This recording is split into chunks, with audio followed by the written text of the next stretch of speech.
Huwag niyo kong itulad sa inyong mga Indyo kayo. Nais kong ipakilala sa inyong lahat si Crisostomo Ibarra.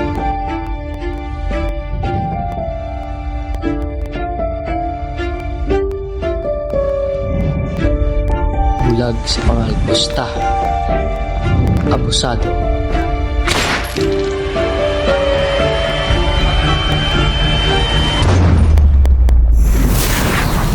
Mga mamamatay tao. Tumayo kayo! Kung hindi nyo ibig mamatay! Vamos! Magkanta ikaw! Crispin! Basilio! Mga anak ko, nasaan na kayo?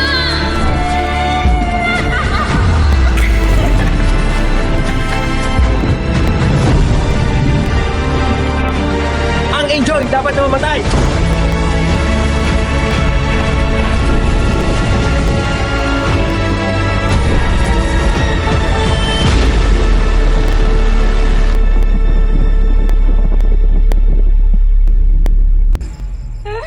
Wala nang halaga!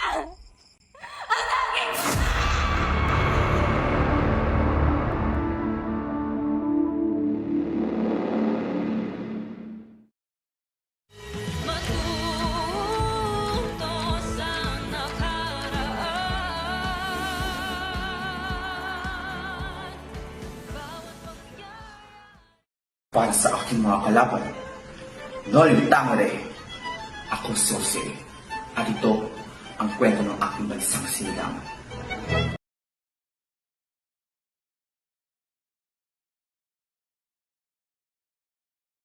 Ginoo, umarito ka. Si Padre Damaso.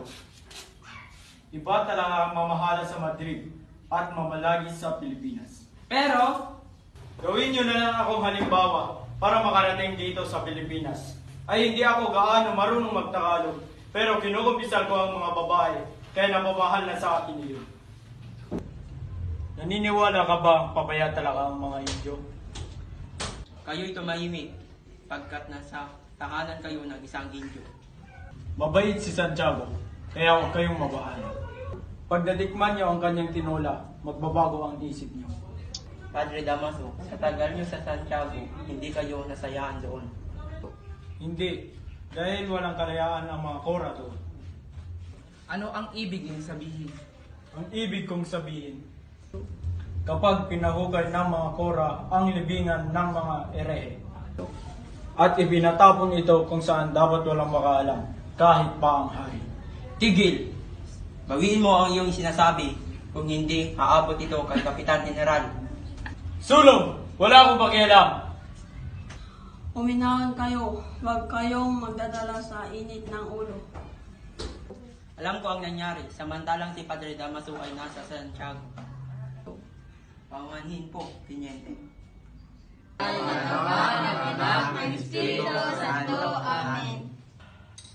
Paari na kayong kumain. Ilang taon na kayong nawala sa bansa? Higit kumulang po sa 7 taon. Baka nakalimutan mo na ang bansang Pilipinas. Imposible po iyon. Marahil nga ang Pilipinas na naging sa akin.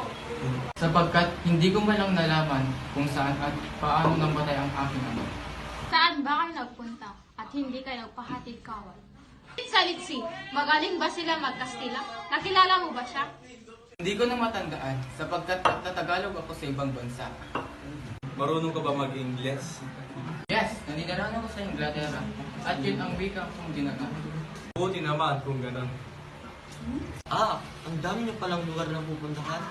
Maaari mo bang ipasiwalat ang pinaka-importanteng bagay na inyong nakita? Ang kanilang kasaysayan, ang mga pagbabago dito at ang kasaganahan ng bansa na kaugnayan sa kanilang kalayaan. Yan lang ba ang nakita mo doon? Ganyan talaga ang aming kura noon.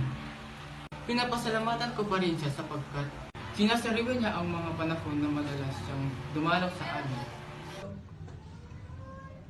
At sabay makipaghapunan. Ilan nanginginig ang iyong kamay, Padre Damaso? Pamanhin mga Ginoo, sapagkat may lakad pa kami hindi dapat ipagliban. Mga Ginoo, ako rin ay mayroon lakad na importante. Nakita nyo na, yan ang ugali ng mga kabataang Indio na pinag-aaral sa Europa. Ginoo, pwede ba tayong mag-usap? Oo naman, walang problema. Maraming salamat, Ginoo. Ginoo, mag-iingat kayo at sana'y maging aral sa inyo ang nangyari kay Don Rafael. Maari ba bang isalaysay sa akin kung paano namatay ang aking ama? Hindi niyo po ba alam, namatay ang iyong ama sa bilangguan at alam na ito ng karamihan. Nabilanggo ang aking ama? At bakit? Pinagbintangan ni Padre Damaso ang iyong ama ng pangumpisal. Ganun po ba? Gayon ba talaga nangyari at paano nabilanggo ang aking ama? At paano siya namatay?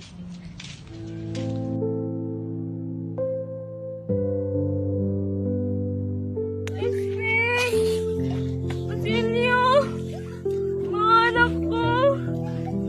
Mga anak ko!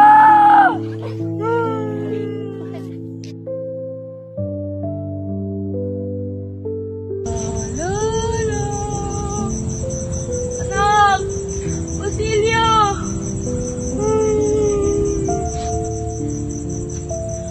Crispin! Basilio! Mga anak ko! Basilio! Crispin! Anak ko!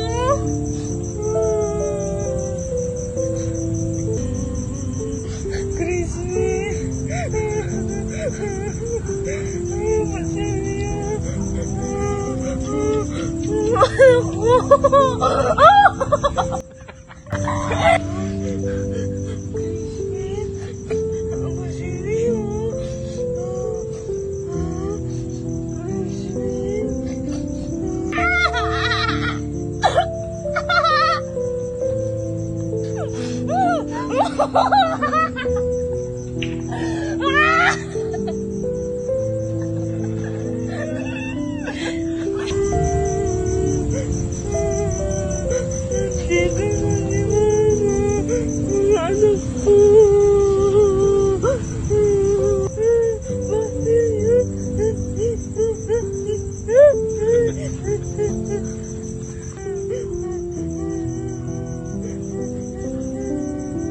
Mas mabuti na yun sa amin, Inay.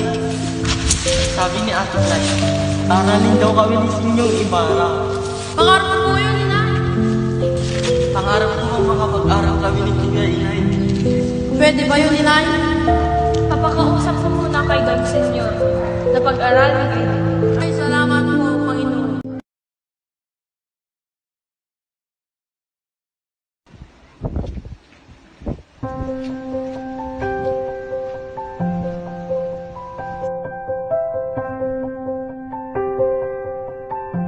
Lagi mo kaya akong inaalala. Maaari bang itagubutan aking sinusunod? Sa tagal mo na sa Europa, maaaring makalimutan mo na. Ako mahal, ilang taon na ako nasa ibang bansa.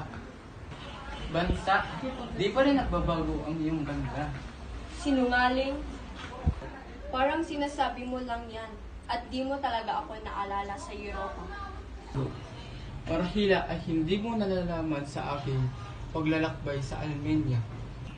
Waring naririnig ko ang tunog na iyong piano. Pati na rin ang matatamis at malamyos mong tinig. Nakikita po ang iyong larawan saan man ako magpunta. Ako man ay walang araw na lumilipas na hindi kita naalala. Nung nasa kumbento pa ako. Ito, naalala mo pa ba ito? Ito ang binigay mo sa aking bulaklak ng sambo. Ito ang tanging pabaon mong alaala sa akin. Ang liham ang aking pinakaiingatan. Ano ba ang mga sinulat ko dyan? Wag na. Sinungalingan lang naman lahat ng ito. Sinasabi ko sa iyo, mahal. Katotohanan lang ang nandyan. Aking sinta. Kagaya ng pag-ibig ko sa iyo, mahal ko, Crisostomo Ibarra. Oo nga pala. May pupuntan pa ako. Malapit na ang oras at kailangan ko pang dalawin sa puntod ni Ina. Bulaklak, iyalin mo sa yumaong mong ina at pumunta ka na. Maraming salamat. Ako si Santiago, Don Santiago de los Santos. Ako ay anak ng may tubuhan sa Malabon. Hindi ako nakapag-aral sa kakuriputan ng aking ama. Hindi ako ipumsok bilang katulong sa isang butihing Dominiko. At doon ako nakilala ang aking yumaong asawa na si Pia Alba. Sa isang kata kami sa Pintakasi sa Ubando at nabiyayaan ng isang anak. Namatay si Pia sa malubhang lagnat at iniwan sa akin. Ang napakagandang babae sa pinangalan naming Maria. Ay lang nakatulong ang mahal na si Beret sa aking manunugangin na si Linares. Oh, nandito na pala si Don Victorina. Magandang gabi. Magandang gabi rin. Paupo ka. Salamat. Ako palang nakita yung si Ibarra. Wala ko siya ay isang pilipustiro. Iha!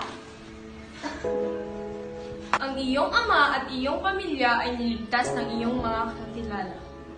Pinagpo po ang Diyos ang aking ama. Ay, Clarita. Kami yung dumalaw dito upang mapag-usapan ang mga bagay na hindi na pag-usapan noon. Pasensya na po, ngunit kailangan ko nang pumunta sa aking silid.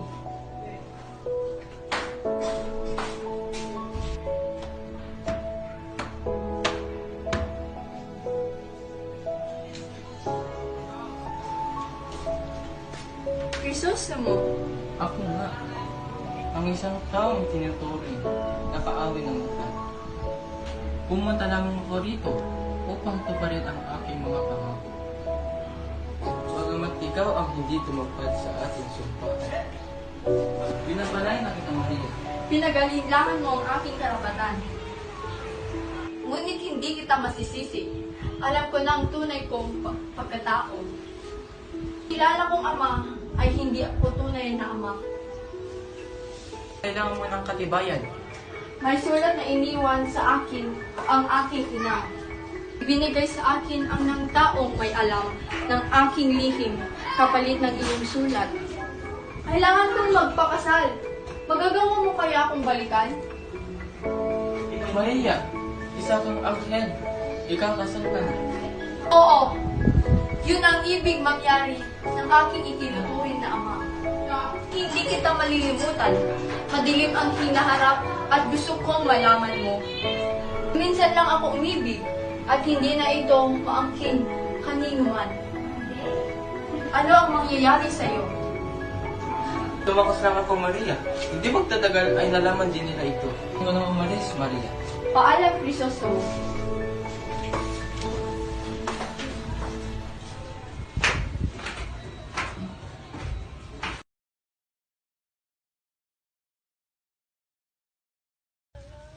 Halika dito, baliw!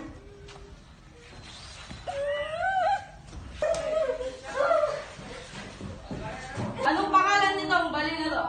Sisa po, sisa. Sige ka nga! Parang bali ko bakit talaga yung tao? Marunong ka mag-Tagalog. Sagot ka na pala, ha? Asin mo nga yan.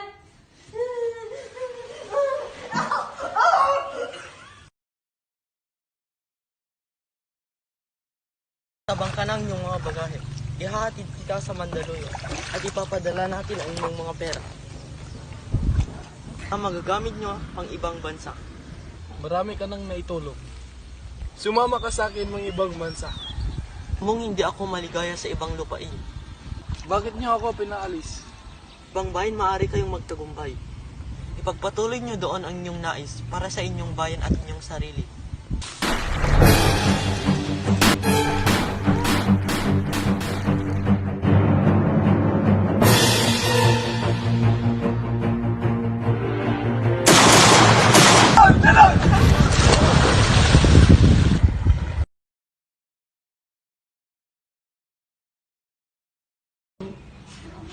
Magandang hapon, Don Santiago. Oh, narito na pala kayo. Tuloy kayo. Maswerte kayo, Don Santiago, dahil hindi lang basta sakit ang tinitignan ng aking asawa.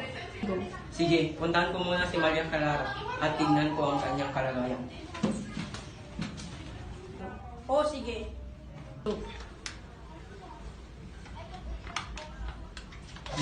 May sakit siya, ngunit mapapagaling naman. Sa umaga ay liquin at gatas. Karabe di arte ay isang pidoras di sinaglose. Sige po. Halina, puntahan natin siya.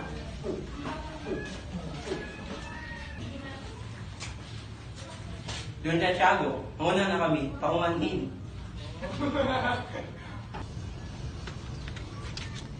Dibursyo, anong ginawa mo kanina? Ako'y nagreseta lamang, Victorina. Yun na nga, nagre-reseta ka. Utal-utal ka pa? Baka mahalata nilang, nagpapanggap ka lang. Kay stress?